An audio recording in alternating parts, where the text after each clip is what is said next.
Viprardhaumya kripa dibihi jatakam karyam karayamasham vachaya idvam chamangalam. Translation and purport by His Divine Grace A.C. Bhaktivedanta Swami Srila Prabhupada. King Yudhishthir, who was very satisfied with the birth of Maharaj Parikshit, had a purificatory process of birth performed. Learned Brahmanas headed by Daumya and Kripa recited auspicious hymns. Purport. There is a need for a good and intelligent class of Brahmanas who are expert in performing the purificatory processes prescribed in the system of Varnashram Dharma.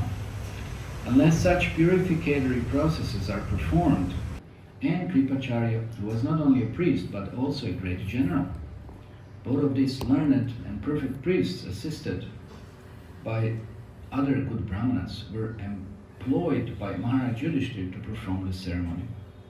Therefore, all the samskaras, purificatory processes, are not mere formalities or social functions only, but they are all for practical purposes and can be successfully performed by expert Brahmanas like Daumya and Kripa. Such Brahmanas are not only rare, but also not available in this age. And therefore, for the purpose of spiritual upliftment in this fallen age, the Goswamis prefer the purificatory process under Pancharadhika formulas to the Vedic rites. Kripacharya is the son of the great rishi Sardpan and was born in the family of Gautama. The birth is said to be accidental. By chance, the great rishi Sardpan met Janapadi, a famous society girl of heaven, and the rishi Sardpan discharged semen in two parts. By one part immediately a male child, and by the other part a female child were born as twins. The male child was later known as Kripa, and the female child was known as Kripi. Maharaj Shantanu, while engaged in chase in the jungle, picked up the children and brought them up to the Brahminical status by the proper purificatory process. Kripacharya later became a great general. Dronacharya and his sister was married to Dronacharya. Kripacharya later on took part in the battle of Kurukshetra and joined the party of Duryodhana. Kripacharya helped kill Abhimanyu, the father of Maharaj Parikshit, but he was still held in the esteem by the family of the Pandavas due to his being as great a Brahmana as Dronacharya. When the Pandavas were sent to the forest after being defeated in the gambling game with Duryodhana, Dhritarashtra entrusted the Pandavas to Kripacharya for guidance. At the end of the battle, Kripacharya again became a member of the royal assembly and was called during the birth of Maharaj Parikshit for recitation of auspicious hymns to make the ceremony successful. Maharaj Yudhishthir, while quitting the place for his great departure to Himalayas, entrusted Kripacharya with Maharaj Parikshit as his disciple and left home satisfied because of Kripacharya's taking charge of Maharaj Parikshit. The great administration, kings and emperors were always under the guidance of learned Brahmanas like Kripacharya, and thus were able to act properly in the discharge of political responsibilities. Om Ajnana-timirandasya gnananachalakaya chakshurunmilitam yena tasmai Shri Gurave Namaha. Sri Chaitanya Manobishtam Stapitam Yena Bhutale Swambhupakaram Ayam Dadati Svaparantikam Vandeham Shri Guru Shritapakalam Shri Gurun Vaishnavam Shakshi Rupam Sagrajatam Sagana Raghunatam Vitantam Sajivam Sadvaitam Savadutam Paritam Sahitam Shri Krishna Chaitanya Devam Shri Radha Krishna Padan Sagana Lalita Shri Vishakam Vitam Shah Krishna Karuna Sindhu Dinabandhu Jagatpate Gopisha Gopika Kanta Radha Kanta Namasute Sapta Kanchana Gaurangida Devrinda Vishwari Vishyavan Sute Devi Brahma Vihari Priye Panchakal Patarubhyascha Kripa Sindhu Vyayevacha Patitana Pavanebhyo Vaishnavebhyo Namo Namaha Jaya Shri Krishna Chaitanya Prabhu Nityananda Shri Advaita Gadadhara Shri Satguru Bhaktivinoda Hare Krishna Krishna Krishna Hare Hare Hare Rama Rama Rama Hare Hare. So what did we discuss yesterday? Who remembers? Somebody can raise the hand. What was discussed yesterday? What were some points? Those of you who were here. Yes. So Ashwatthama had released the Brahmastra, but he did not know the. Okay, we talked about Ashwatthama. Fine. Anything else? Yes. Dhritarashtra was told to get rid of Duryodhana, but he didn't. Okay. Duryodhana, the cause of the destruction of the dynasty. Any other points? We have to think, because see, if we're not focused, we're not concentrated, we don't try to retain something, it will never happen. If you just sit and just, pass time, there's not much benefit. Of course, we're passing time hearing Krishna Katha, that's fine. But we have to, that's why I said, think of some question, because then you'll be focused. Because when you're focused, the impression is deeper. Like chanting also, if you're focused, the benefit is greater. If you're not focused, it's just very superficial, then impression won't be there. So we won't get much benefit. So that's why when we are hearing anything, whether it be Mahamantra, whether it be a class, if you're focused, we'll gain much more if you're attentive.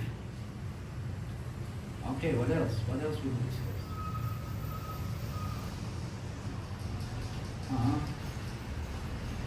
Yes.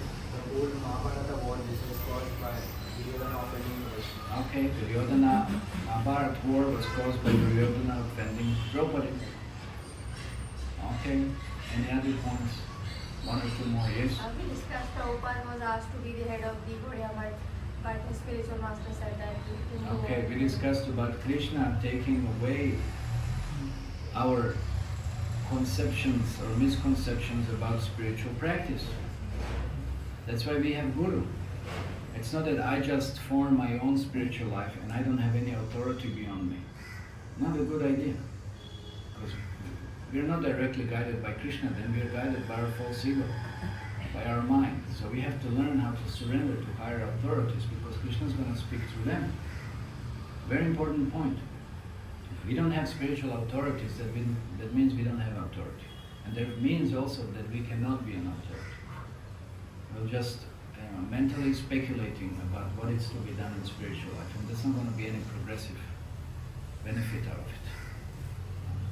So it's a very important point. We have to learn how to surrender and be in line and accept the guidance.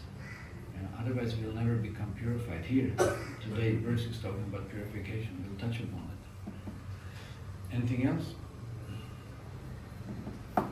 See, we don't remember. It was just yesterday. Just yesterday.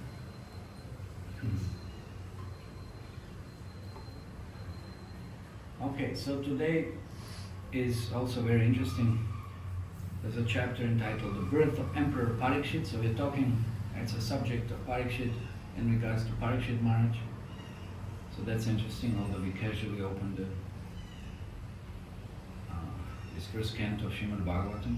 So it's kind of in the line. So here what is discussed is that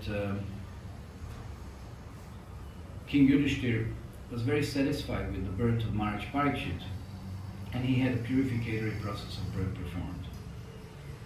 And many learned Brahmanas headed by Damya and Kripa recited auspicious hymns. So this is the purpose of human life. Human life, like Srila Prabhupada said, it's not just like cats and dogs. They also know how to, and they also have progeny and so forth and whatever. But human life, it's very special life. It's very unique life. It's very auspicious because one can elevate himself to the higher consciousness. Other living beings, they're very strongly, deeply conditioned. And it's almost practically impossible to elevate their consciousness. They're very fixed in their conditioned nature. They just act upon certain urges which are governed by, of course, higher authorities like demigods. And that's all, and they're just expanding their karma. Whereas the human beings have that ability to exercise that free will, to utilize their position for elevating their consciousness, for purifying their consciousness. And what are we conditioned by? What are we conditioned? We are conditioned definitely by the modes of the material nature. And through that main type of conditioning, we are attached to so many things in this material world. Primarily our conception of self, our false conception of self. I'm this one, I'm that one, I'm doing this, and I should do that. So many false conceptions that are conditioned by the body, that are conditioned by the mind. But this is what we see. One can elevate oneself beyond that. One can elevate oneself beyond it, but we don't want to elevate ourselves beyond it. We think, I am who I am, and this is great enough. This is good enough, and this is most wonderful, and I should be whatever. I should be Bhagavan. I'm so qualified. I'm so good in this and good in that. And I'm so perfect. So these are all great misconceptions based on that principle of me and mine, and everything in connection to me is worshipable, and everything that it's not should be condemned and destroyed, discarded. It's like so very strong misconceptions that we have, just because it is in relationship to us, but it's actually not our real self. It's not our real self. It's nothing to do with ourselves.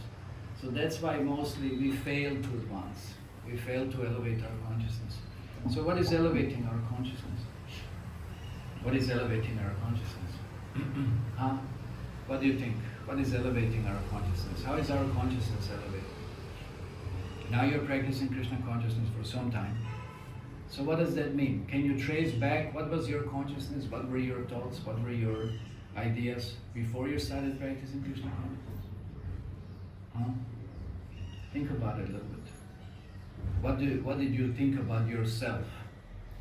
What did you think that it's goal of life? And maybe now, after some period of time, I can tell you there's just enormous change, let's say in my life. I mean, if I have to speak from some personal realization, it's just enormous what I thought before and what I'm thinking now, and what I did before and what I'm doing now, and what am I considering to be the goal of life. It's enormous change, and that's how consciousness is affected. And before that, we were not very conscious at all. That's very much also there. We were not conscious about even ourselves to the extent, our real self, that's means spiritual self. What to speak of others? We're just very self-centered. This is described in the Shastras, in the Upanishad. There is the description, Srila Prabhupada also in the purport, one purport in Bhagavad Gita. He mentions 5 different levels of consciousness. Anybody knows 5 different levels of consciousness? No? Annamaya, Pranamaya, Manomaya, Vijnanamaya, Anandamaya. So that's why we have to become elevated. Annamaya is just, I know myself and experience myself through the senses. Anna means grain, So primarily, whenever I eat, I feel, I enjoy. So it's it's the lowest, it's just animalistic practically. That means through fulfillment of urges and bodily needs, I know I exist. That's a very low consciousness. And it's very self-centered. I won't describe those now in details, but I'm just mentioning fast. Then pranamaya. Pranamaya means what? Okay, it's a little bit extended. There is me, there is somebody in my family, so there is me and my family. So then we have a little expanded enjoyment. So we share certain things. I'm not so selfish. You see the small children, you give them something, immediately put in mouth. Immediately, just for them. And you ask them, can you give me this? Most often and most likely they won't. They won't. If they consider it's very valuable for them, you know, they won't. They won't share. But then sometimes they will realize if I share, I'll get more. So that's extended selfishness. I serve, let's say I help someone in my family and then they help me. So that we realize there is some connection, there is some greater benefit. And then that extends to society. So then you come to Manomaya.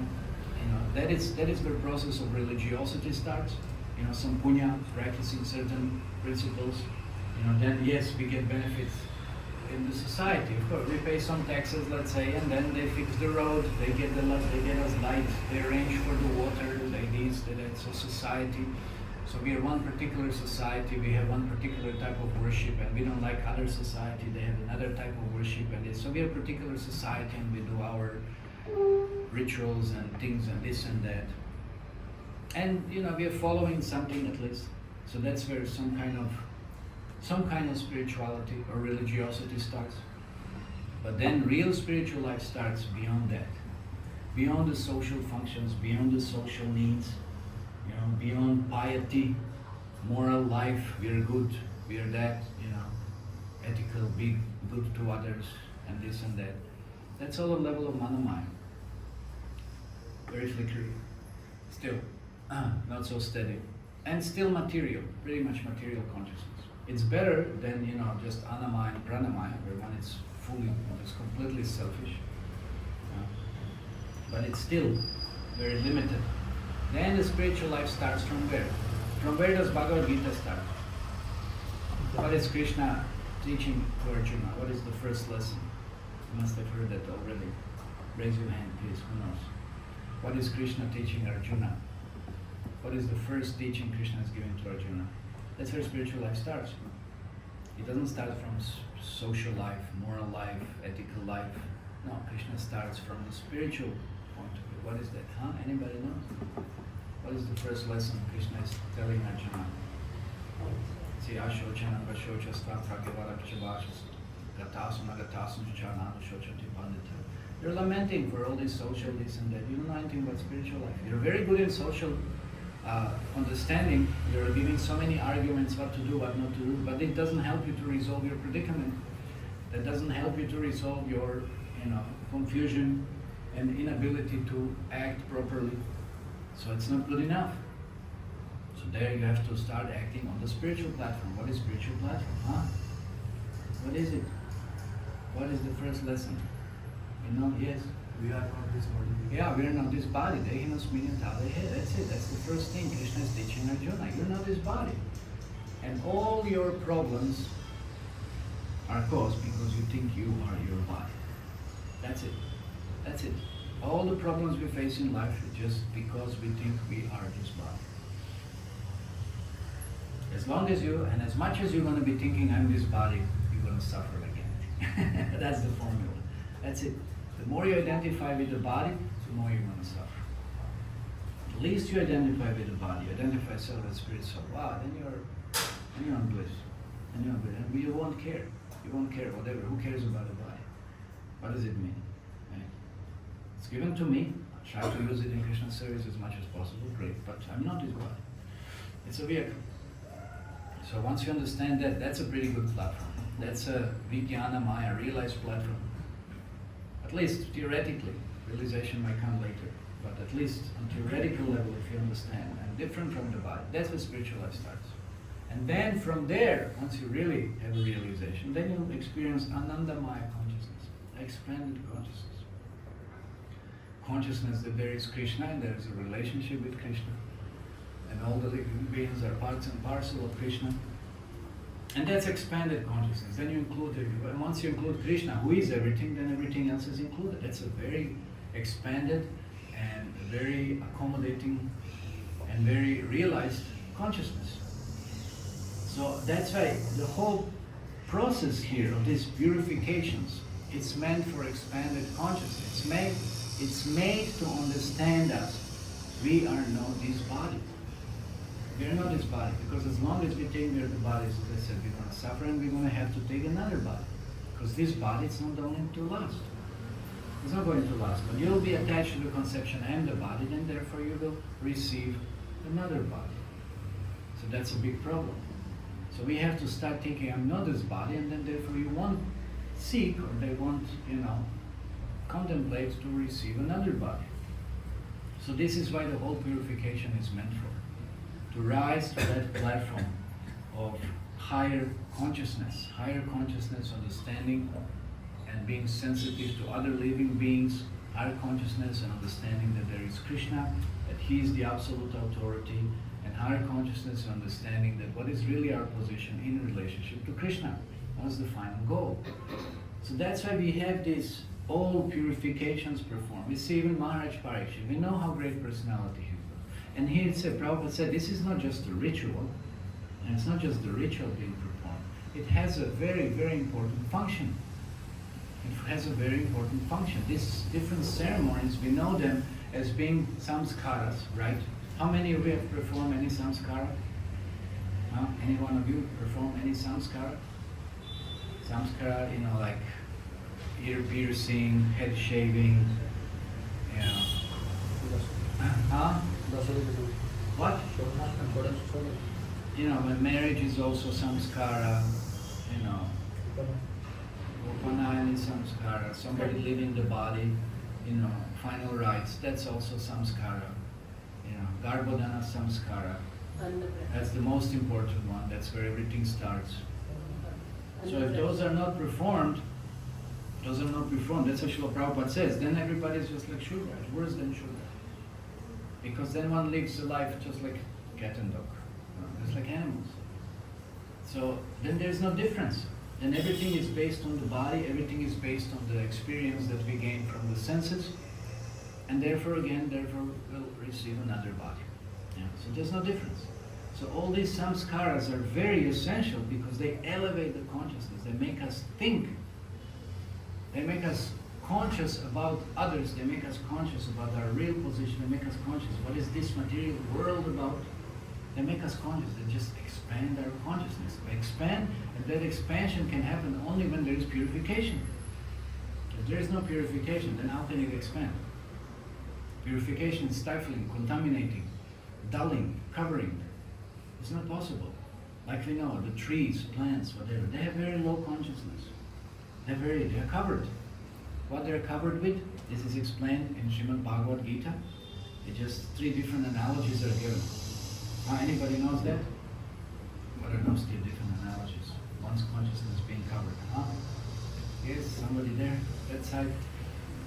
How is the consciousness covered? How are the plants covered? What is the example given? That's how you should study Bhagavad Gita a little more.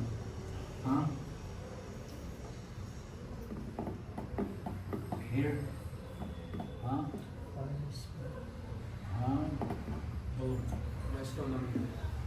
Yeah, but the plants, I said plant life.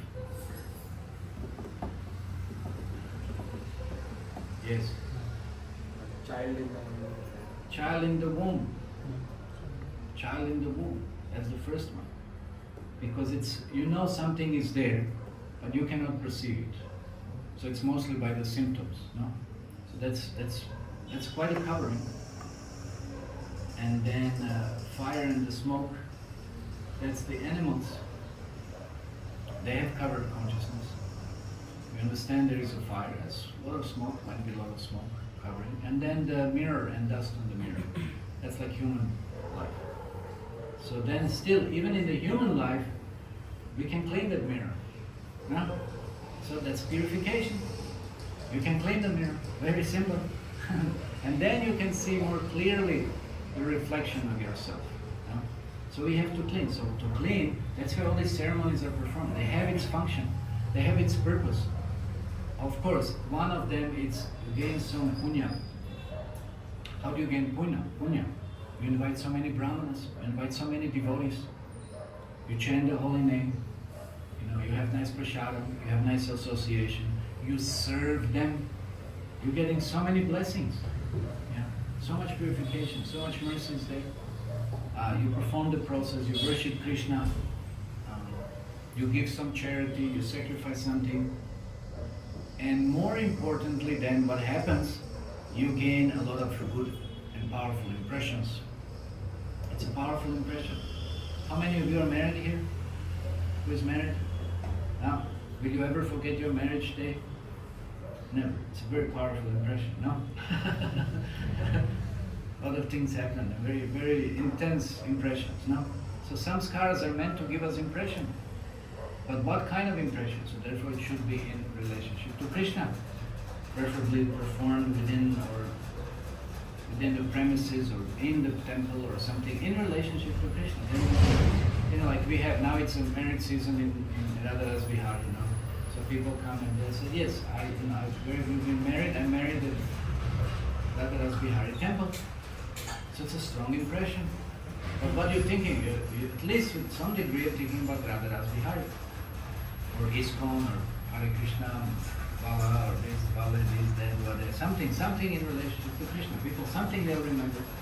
And then people take prasadam, whatever it is. It's a samskara. It's a deep impression. Samskara means essentially impression also.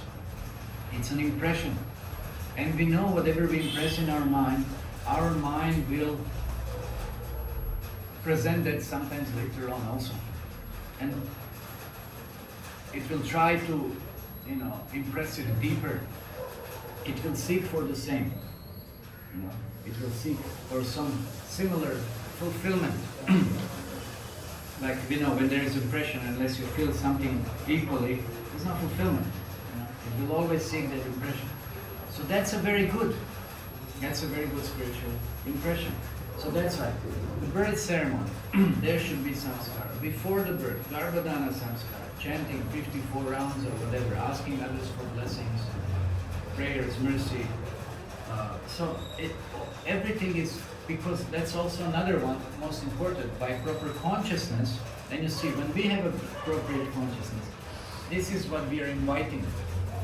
We are inviting that energy. We are inviting those living entities who have a similar consciousness. No? Like, let's say, of course, there is a saying, the best birds of feather, the do what? Yeah, well, there's a joke. Birds of feather get drunk together. It was just recently, some New Year or something and stuff like that. So birds of feather. Birds of feather. So you attract those who are like-minded, no? No? And you are attracted to those that whatever it's your state of consciousness, or whatever your, whether you're tamas, you like tamasic things. You're in rajas, you'll be interested in sports and politics and this and that, so many stuff like that. You're in mode of goodness, you'll be interested in spiritual life. So it's attraction. It's a strong attraction. These are the qualities of the nature. So we'll be attracted. So if you have a spiritual consciousness, then in that moment we will invite a living being, who also has a spiritual consciousness. If we have a wrong consciousness, then we'll invite a living being who also will have a wrong consciousness, and you'll have to deal with it for quite some time in your life, no? So that's why the proper consciousness and those kind of purifications are so essential. Those purifications are bringing us closer to Krishna. Remember, we are cleaning the mirror. How is it looking at a mirror which is all messed up? Sometimes I put tilak, sometimes tilak is on my mirror. Sometimes it happens. And so I can't see something, something funny.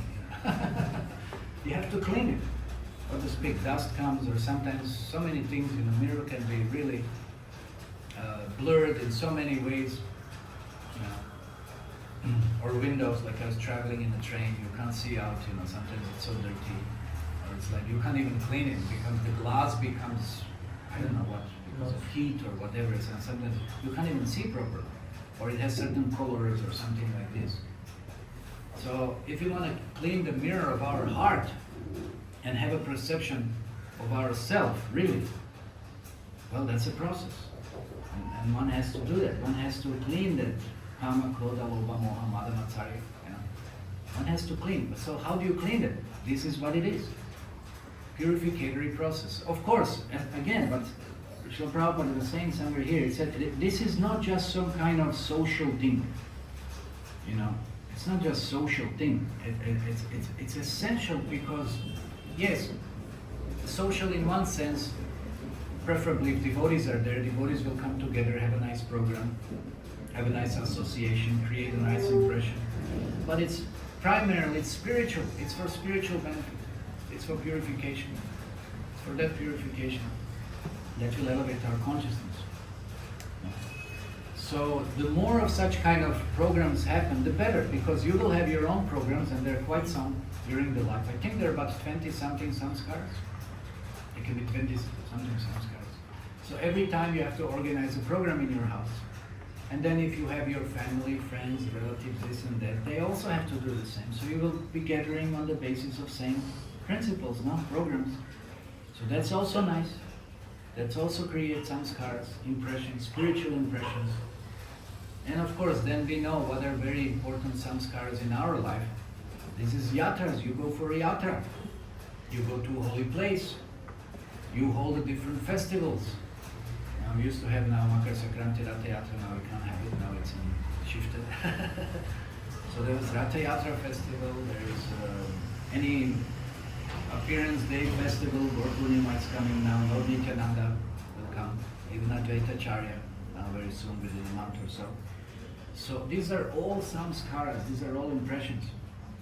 Because if we don't perform spiritual samskaras, then we will be impressed by material samskaras.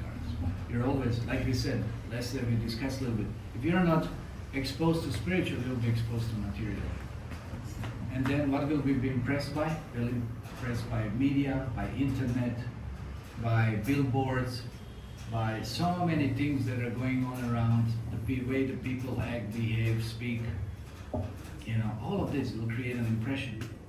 And this is what we'll be absorbing. And what do you think? Is this cleaning the mirror of your heart?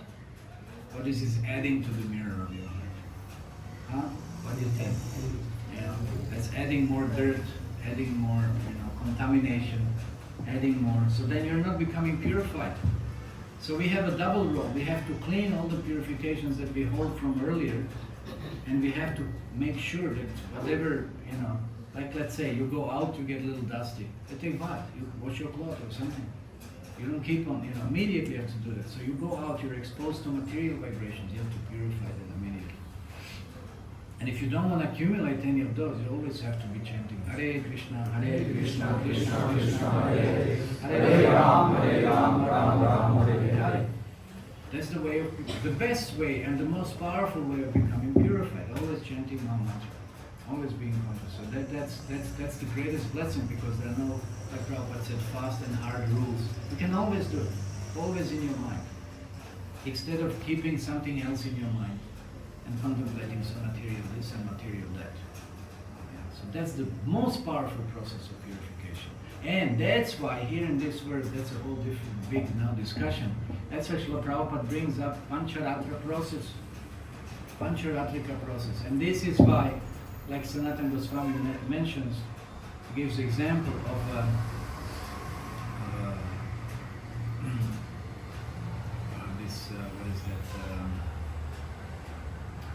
mercury. When mercury is used in a certain way, it can produce gold. So he said the process of initiation, it's something like this, from something. So you let's say you apply that mercury in a certain iron or whatever, to produce the gold. How is that possible? Well, it's an alchemical process. It's an alchemical process, So in the same way, the process of initiation, no matter what one is, what kind of birth, what kind of consciousness before, whatever, it doesn't matter. Pancharatric process is so powerful, and one can come immediately to the stage of highest purification. That's the key. In this age of Kali, we are so fortunate. We just got, enormous ticket, to the most important, place. and the more, like you have VIP something, this and that, no? So that's our ticket to a VIP position. Very important position. Very important position. What is that? Being dasa, anudasa, being servant of Krishna. That's the most exalted thing that anyone can even think of, practically. The most wonderful thing. Yeah. Just by chanting the holy names, which is so easy, nothing else we don't have to do. And practically, in one sense, we don't even have to do any of these samskaras. It's good if we do, it's helpful, definitely, there's no doubt about it. But simply by chanting, one can become fully purified. Just by that power of that sound vibration, of non-difference of holy name and Krishna, associating with Krishna. Just like there is that mantra, just by thinking about Krishna, one can immediately become purified. Just by thinking of Krishna, you chant that mantra. And then immediately remember Krishna, and you're purified. Process of purification. So removing that lust, anger, greed, madness, envy, removing all this, removing attachment, removing false ego, because of false ego we are here. That's what we've been talking in the beginning. False identity, I'm this body, I'm this one, I'm that one, I should do this, I should do that. No, you're a servant of Krishna, you're a spirit soul. So when we practice this process, we get the benefit of this process. Anyway, now we won't discuss this, but just to mention, Pancharatras are also bona fide scriptures. Pancharatras, yes, specifically Prabhupada mentions here, they are given for this age of Kali because there are no qualified brahmanas. There are no powerful brahmanas like they have been mentioned here during the purificatory ceremony for Maharaj Parikshit. So the potency also is very essential. Purity is very essential. In every stage, purity is essential. Something is impure, what kind of result you may get? Impure. Think of something impure. And then you're using, let's say in cooking, something is impure. It contaminates everything. So there has to be pure ingredients. There has to be purity in everything. Because everything has become spoiled. Like you may say, you have a glass of milk, and just a little drop of poison, it's all over. Yeah. So that's pretty heavy. So purity is so essential.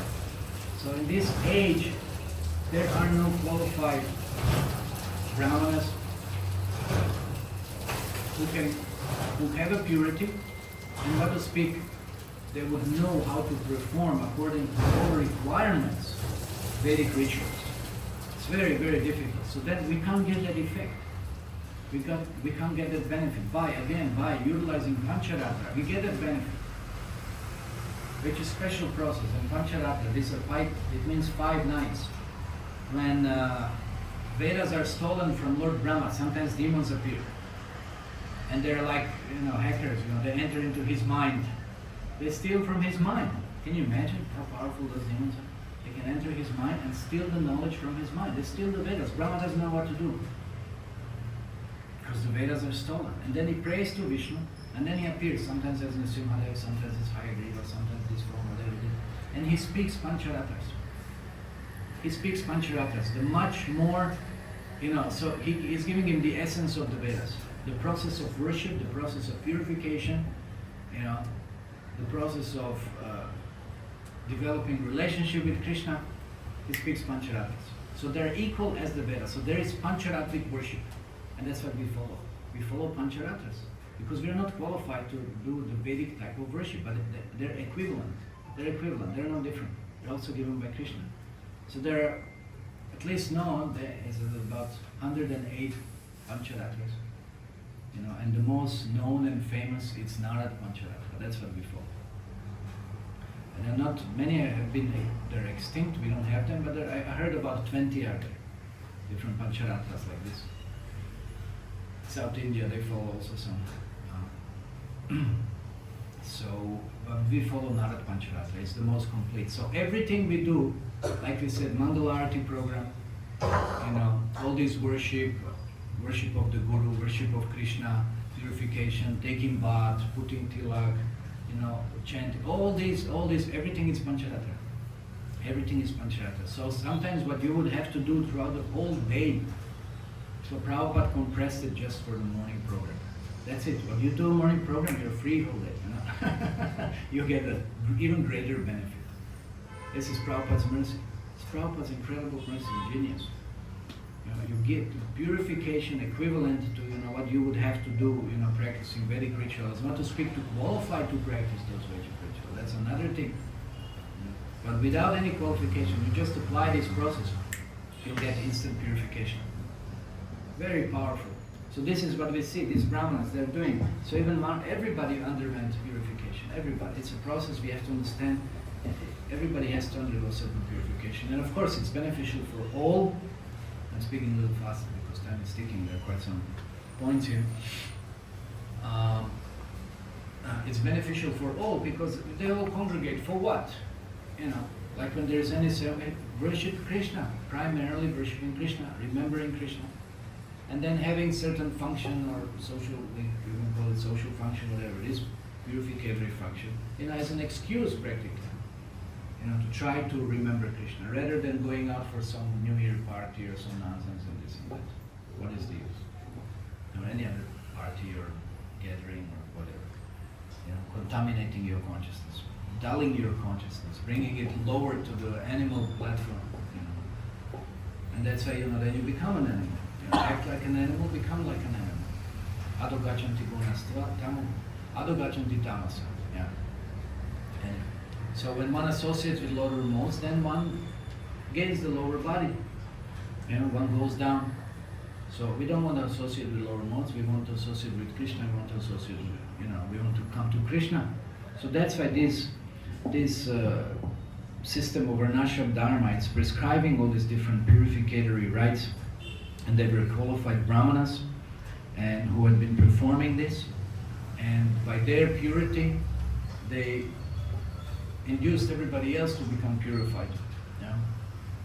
by their service. So this is said, this was performed by Maharaj Yudhishthira. So devotees also did become involved in such kind of processes because they're all, as we said, beneficial for all. So all the samskaras, like Prabhupada said, you know, they're practical purposes. They're practical purposes. You know, they have this practical influence on our consciousness to expand our consciousness, like I said, from the lower levels to the higher level of this Vijnanamaya or Anandamaya. You know. So this is they have the purpose of spiritual upliftment in this fallen age. So we see how much we were God conscious, how much we were Krishna conscious. What means Pancharatra? That means you don't even breathe practically that you don't think of Krishna. Nowadays they're doing so many, people do so many things. Where is Krishna? But this process, it's not like once a week I'll be Krishna conscious. I come to temple, mosque, church, this, that, whatever, synagogue. Once a week. No, there's not once a week. Every moment. Every moment you have to be Krishna conscious. This is Pancharatra. Every moment, whatever you do, you're connecting your life, you're connecting your activities to Krishna. This is the process. You're putting tilak, like I said in the morning. You're taking bath for Krishna. You're sleeping also, you're sleeping for Krishna. That you rejuvenate your body, you can do service. Or even better, if you can dream about Krishna. Even that it's for Krishna, you know. You're performing Garbhodana Samskara, that's also for Krishna. Krishna is there. You're working directly for Krishna, you're going to give fruits of your results for Krishna. You are active in this way, you're doing this, everything for Krishna. This is Pancharatra.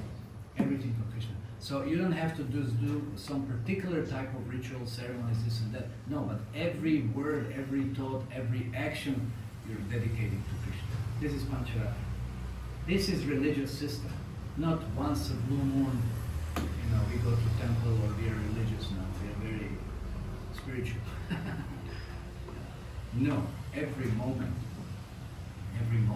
dedicating to Krishna. This is Pancharatra process. And this Pancharatra is explaining, giving us guidance. How do we do that? How we can connect our eating. How do we eat? How do we sleep? How do we do this? How is that connected and how can it be connected to Krishna? This is Pancharatra. Incredible. Every moment is utilized for Krishna. It's not wasted. Yeah. It's making us Krishna conscious. And it's purifying us.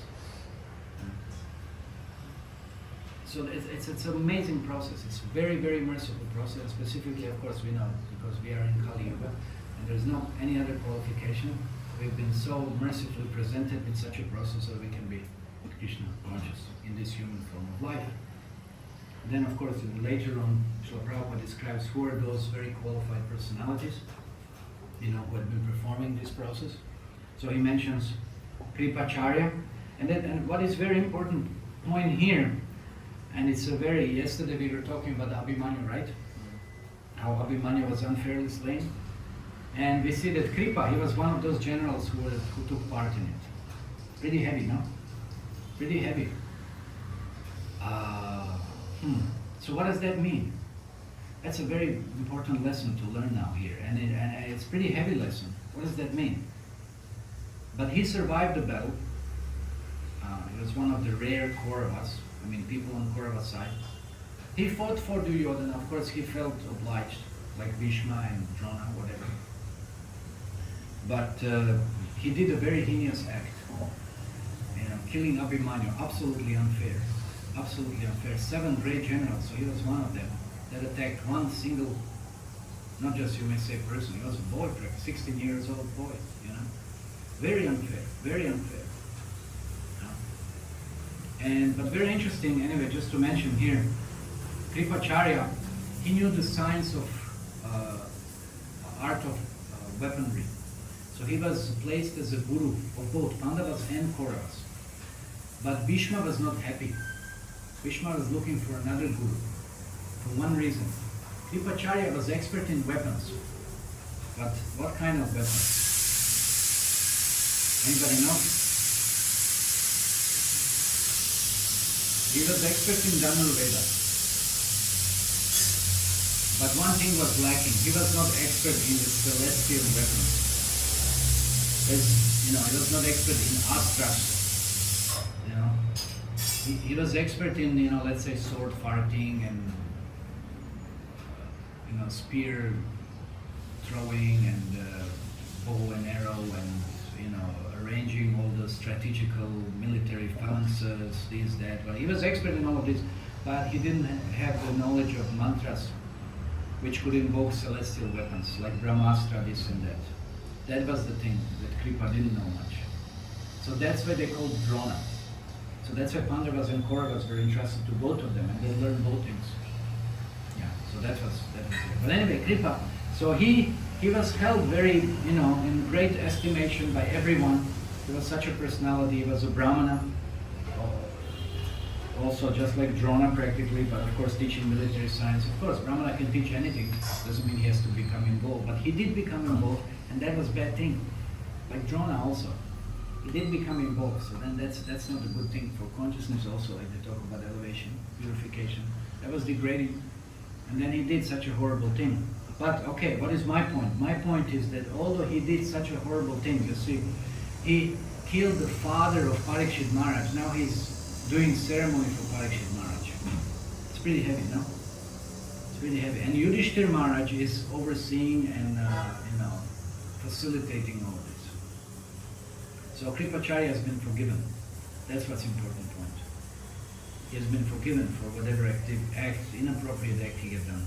Yeah, he has been forgiven. And that's heavy. That's another big subject. Forgiveness in spiritual life. That's pretty heavy. That's a part of purification. That's a big purification. If one can achieve that, that's enormous purification. Really heavy. So he has been forgiven, and now, he killed the father of Parikshit Maharaj, but now he's performing his ceremony, and later on, Parikshit Maharaj is going to become his disciple. Yudhishthir Maharaj will instruct and trust Parikshit Maharaj to be guided by Kripacharya. So that's a purification. That means Kripacharya underwent some serious purifications also, to be able to do that. Because Yudhishthir Maharaj definitely is Dharmaraj. He knows what is to be done, what is not to be done. So we definitely have no any rights to judge Yudhishthir Maharaj's decisions. He's Dharmaraj. Whatever he does, it's perfect. So that's important point. Kripacharya now, being elevated to the position of the guru again of Parikshit Maharaj and guiding him further in his spiritual life. Okay, time is up. Questions?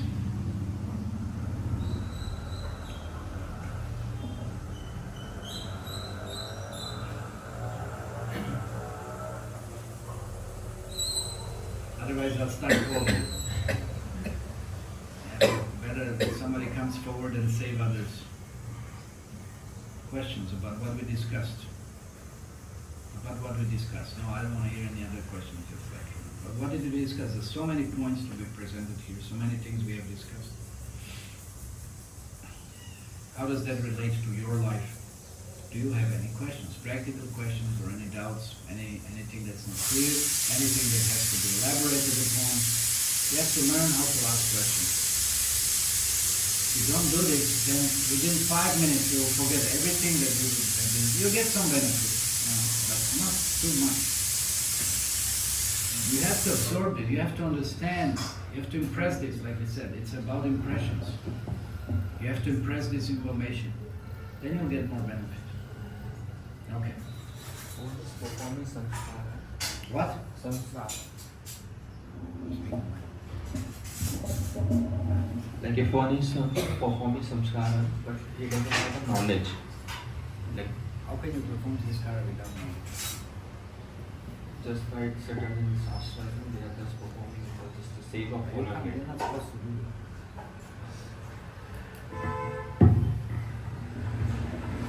Yeah, we have nowadays people who perform things but they don't know what they're doing.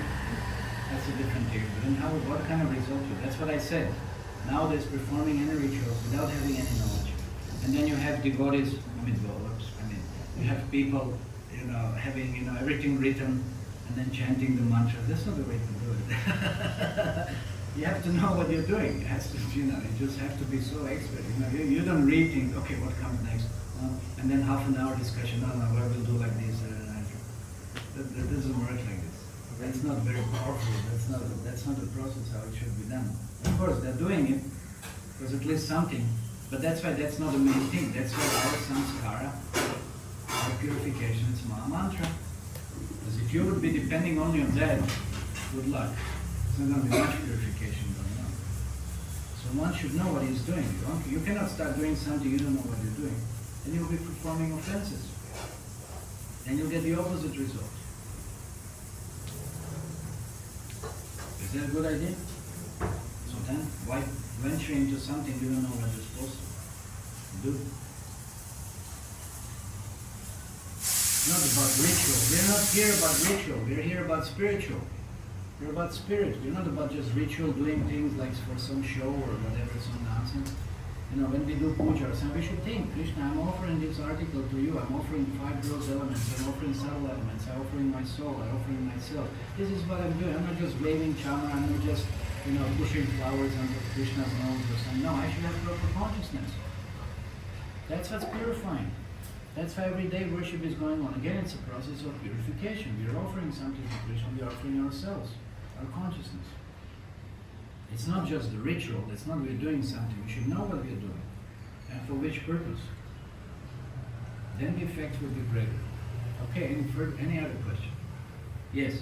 Prabhuji, actually, the thing is, today in the world, people are actually, more interested to that, for that, last time the one Prabhuji was telling about the Leela, Krishna Leela or something. Because what happened, some people are sort of more intelligent to just read and understand, to, purify themselves. There are people who actually just see the visualization, what exactly the Krishna has done that in their life, what are the things, what are the points we have been actually shared right now, how we can able to purify ourselves. Is there any kind of visualization where we can able to daily, apart from reading, we also can able to practice it. So then install the deities in your home. Practice it. That's also. the process. Okay. And then you follow the prescribed guidelines. Okay.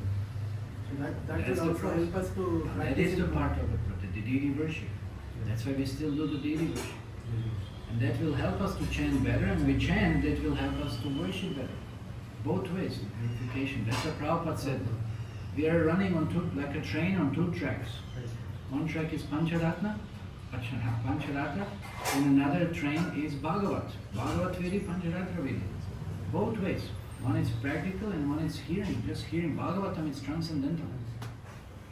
Pancharatra will bring you, Vedic it's to bring you to the point of human being. Vedic process. When Pancharatra is to bring you from the point of human being to the point of becoming a devotee. That's it. And Bhagavatam, you're already, that's just for devotees. Bhagavatam is just for the devotees. It's purely transcendental. Amal Purana. It's not for any mode or any other thing. It's purely transcendental. So we follow both. We're chanting Bhagavatam. That's purely spiritual. Pancharatra is to purify us, to bring us to the Lord. So we have to follow both. So we know both. We should know both. We would be more happy, Prabhuji. Actually, in the beginning time, in the COVID time, we learned that Ramayana. Earlier, we used to see it on the visualization TV, and then we got to know that what exactly Ramji has actually, what was exactly the story of the Ramayana. Same way that Mahabharata also, we entirely watched the TV and we got to know that what was the things have happened. So even if this kind of visualization, some kind of video. So then you go for yatra. You don't need video. Go for yatra. You will see the places. You'll have an impressions. You'll have an impressions, and then you do something also practical in your life, like daily worship. That is an impression. That's why, yes, it is said every one picture is worth 1,000 of words, no? And one practical experience, you said like video, it's worth so many pictures, something. Yes, it's an impression. Impression is deeper. And then when you have nice things go together, like all these different festivals and things with devotees, that's a very powerful impression. So have more festivals and be more involved in those festivals. Be active, contribute something, give your time, give your energy. That will create an enormous impression. Yes. I wanted to know more about Kripacharya, like why he was in the part to kill Abhimanyu, and what was special about him that again Krishna Maharaj gave him the chance to like. Yeah, we know that Bhishma is saying they were obliged. They were obliged because they were maintained by the Kuru dynasty, and Duryodhana was the head of Kuru dynasty at that time, Dhritarashtra. They were obliged to fight for Kurus. They were obliged. But in the course of such kind of association also, the consciousness becomes covered. Bhishma is pointing out, like, okay, there is at the end, Bhishma is lying down on the bed of arrows, and all the sages are around, and Draupadi is there. Because Bhishma didn't say anything when Draupadi was distraught, so he was guilty. So Krishna pointed to Arjuna, he should be killed. That's a reason. Arjuna said, no, I should shower flowers onto my Guru. Krishna said, no, he should be killed. Pretty heavy. But who's Bhishma? It's Mahajan. Now what do you do? But he wasn't always acting as a Mahajan. He wasn't always a Mahajan. Yeah. So he didn't say, he was confused. What is Dharma? What should be done? Did the Yudhishthira gamble Draupadi? Now it's this, that. They were all confused. What is Dharma? They didn't know. But Krishna said he should have stopped his nonsense. He didn't. Both he and Drona. So Krishna said, they should be killed. So then at the end he's lying down on the bed of arrows, all the sages come, this and that, and Draupadi is there, and Draupadi is smiling. And now Bhishma is looking at Draupadi, he said, Draupadi, why are you smiling? Yeah? And he convinced Yudhishthira. You see, that's the greatest of Bhishma. Krishna couldn't convince Yudhishthira. Vyasadeva couldn't convince Yudhishthira. No sages, nobody could convince Yudhishthira to become an emperor. After the battle, everything was over. He didn't want. He said, we are so sinful. So many people killed just for the sake of me being. I'm not going to take over the throne. I'm not going to do. I'm not going to. Krishna couldn't come. Nobody could come. Then Bhishma Dev convinced him. Bhishma Dev convinced him. There's a whole chapter, Shanti Parva. In so many morals, so many different kinds of instructions Bhishma is giving in Mahabharata. So then Draupadi was smiling. And then Bhishma is asking, why are you smiling? So then she told him, where was your wisdom at the time when I was distraught? Where was your wisdom then? And you know what he's replying? He said, my consciousness was contaminated by the food of Kauravas. You understand? So how important cooking, prasadam, all this is, how it affects consciousness. So he said, my consciousness was contaminated by the food of Kauravas. And therefore I couldn't properly, decide. I couldn't properly think, I couldn't properly, discriminate. But now that blood is completely drained from my body, because it pierced by arrows, no? Now I have clear consciousness. No? So they were all, Kripa, Drona, they were all obliged, they all ate same consciousness, they were all influenced in the same way. Yeah. And of course, later, Kripa was a great devotee. So sometimes, even in our lives, sometimes it may happen. Consciousness can become clouded. But that's not the reason. It's not like some people say in some traditions, cultures, this, that, whatever. They say eternally you're going for hell. You know, eternally you're condemned, eternally this. There's nothing like that. There's nothing like that. So everybody still will be given chance to become purified. Like we talked about Ashwatthama yesterday. He also did horrible things, but he'll become next Vyasadeva. He'll undergo severe purifications, even more than Pancharatra. He's doing heavy tapasya. Next Kali Yuga or next Vyasadeva, empowered incarnation. Yeah. So everybody, whatever, of course, one should, repentance is one of the most, repentance, Ramanujacharya is one of the greatest purifications also. To repent, sincerely repent for some nonsense in one is done. That's a very powerful purification. To repent. Sincerely repent. And of course never do, even think about doing anything against him. And one will be excused, one will become purified. That's that fire of repentance, will burn all that sin. Ramanujacharya states that's a very powerful process, purification. And then of course we chant Hare Krishna, we go forward, you don't look back. If you look for so many lifetimes what you did and whatever, you know, who would ever forgive you for all of it? Better we don't even think about it. Somehow now we should look forward and never be nonsense as we were again. Okay? Okay, anyway, time is run. Yes, one question. I just want to ask you, how is Bhagavad Gita useful in this modern society and materialistic world? How is Bhagavad Gita useful in this modern society? Because it's transcendental, it doesn't apply to modern. Modern means non-Vedic, that's all. But Bhagavad Gita has no any restrictions on Vedic, non-Vedic, it's transcendental. And it's absolute principle. Absolute is applicable to any time, any place, any person. It's absolute, it's a science, it's a law, it's universal. You apply, you get result. You don't apply, you suffer. And that's why everything non-Vedic, meaning modern, you suffer. You're getting so many ugra karma activities and reactions. If that's what people want, very good. You want to apply Bhagavad Gita and get a proper result. Most welcome. It always works. So it's up to us. Bhagavad Gita is not a pill. As somebody told me, asked me, oh, at the station one man came, you're offensive, you're selling Bhagavad Gita on the station, on the street. It should not be on the street, this and that. And he asked me, what should I reply? And I said, you reply in Bhagavad Gita was spoken on battlefield. What's worse, battlefield on the street or on the station, whatever. What does that matter? You understand? What does that matter? Bhagavad Gita is transcendental. Cannot be contaminated. Cannot be condemned. Why? Then you blame Krishna. Why you spoke it on battlefield? Why didn't speak it in the mandir? You didn't speak from the needy form, you know, to all people sitting in front of you. Why didn't you do that? Why you spoke it on the battlefield? What an idiotic, you know, reasons people come up with. Yeah? That's obvious they don't practice Bhagavad Gita. They have no idea what is Bhagavad Gita.